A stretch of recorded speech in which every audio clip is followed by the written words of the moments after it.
Наурыз қайырымдылық пен мейірімділік айы деп бекер айтылмаған. Мұқтаж жандарға қол ұшын созу, көмектесу қазақтың қанында бар қасиет. Наурыз мейрамын тойлауда бұл қасиетті кеңінен насихаттап, арттырудың да маңызы зор. Орталығымыздың ұжымы да осы құндылығымызды насихаттау мақсатымен қаламыздағы мүмкіндік шектеулі екі отбасында болды. Наурыз мерекесімен құттықтап, тарту таралғыларымызды арқалай барған тобымызды Қасымовтар отбасынан 80-дің сеңгіріне шыққан Ақзира анамыз ризашылықпен қарсы алды. Қош жанары көрмесе де, ұлық мерекеде жылылық сыйлаған тобымызға алғысын білдіріп батасын берді. Айналайындар, аман болыңдар, осындай құрметті сыйлап, еске алып жатқан азаматтарға, азаматтарымызға, Қазақстанның рахметімізді айтамыз.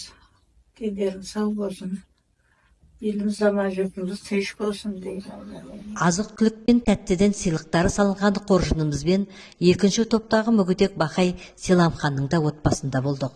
Мүмкіндігі шектеулі жанның отбасы пәтер жалдап тұрып жатыр екен. Қазіргідей бағаның шарықтаған шағында мұндай мүмкіндігі шектеулі жандарға отбасын асыраудың оңайға түспесі де белгілі. Біздің Наурыз мейрамына сыйлық деп арқалай барған базарлығымызға отбасындағы балалардың да қуанып қалғаны байқалды. Сіздерге рахмет. Барлық бірге басты.